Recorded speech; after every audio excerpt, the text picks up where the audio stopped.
Welcome back to Phoenix, live from the National Environmental Health Association AEC Conference 2025. It's night one. We're in the exhibit hall, and Toni Ousley has joined us here from Pueblo County, Colorado, environmental health specialist from there. But you're actually a whole lot more than that, right? Which has actually become so common in environmental health departments.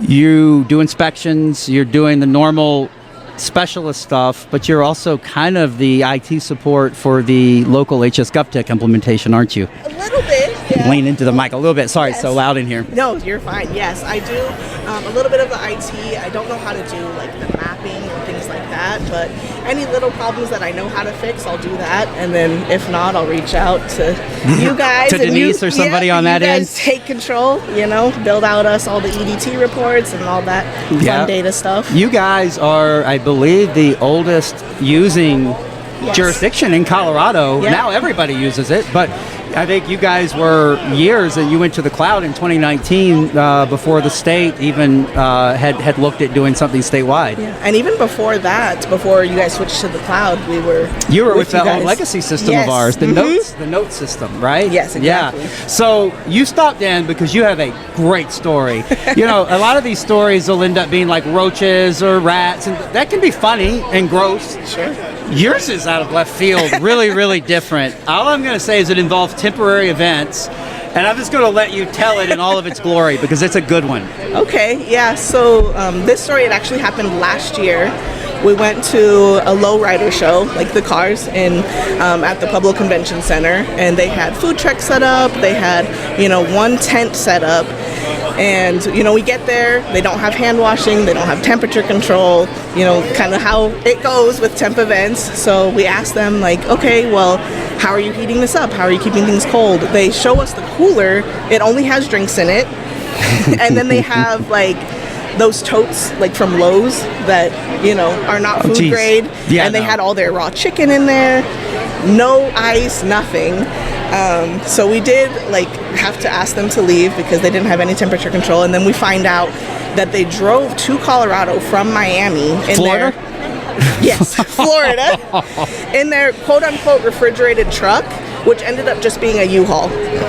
With all the food in the back? All the food. So that chicken had been baking from Miami. Yeah. So I don't know if it came, the food came all the way from Miami or if they bought it locally, but either way, the U-Haul was just sitting in the garage in Pueblo where, it doesn't get as hot as Phoenix, but it gets up there. Hot enough not to keep chicken out Correct. in a U-Haul truck. Yes. Oh my gosh. So, we wrap that whole thing up. We think we're done with their event. We walk out, and then on the street is kind of like a party bus set up, and they have a table set up in front. They have, t-shirts, stickers, things that they're selling, and then at the end we see a setup for smoothies. And we're like, okay, they didn't pay for a license. They didn't. From the party bus. Yes. And I'm going to guess they didn't have their tent permit. Nothing. They didn't submit anything.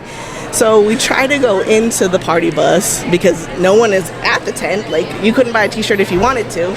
So we try to go in, and then just puffs of marijuana smoke hit us. We get inside, strippers everywhere, So it's a true party bus. This is a party bus. We didn't care about that. We're not kicking you out for strippers. We're not kicking you out for marijuana. We are kicking you out for those smoothies. You can't sell those. Not in Pueblo. Did they have any proper, inquiring minds want to know, did they have a blender or anything in the party bus? Or they had a blender on the street, on the table, but they didn't have hand washing. They didn't have anything to keep the fruit cold. It's watermelon. It's all those cut things that you need to keep refrigerated. Unbelievable. Yes. Is that the worst temporary event or the craziest that you've been to? Because that is Miami to Pueblo, no refrigeration. That's a problem. Yes. That's crazy. I don't know. I would say we've had even worse things. So Pueblo is also home to the Colorado State Fair.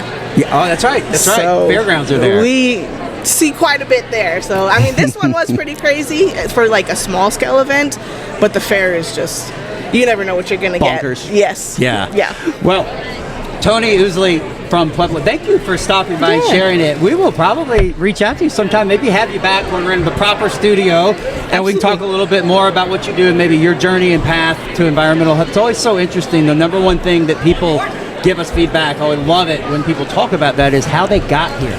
because it's not something you plan usually from a child. It's not like I want to be a firefighter. So we'll have you back. Yeah. Fun fact: I don't even have a science degree.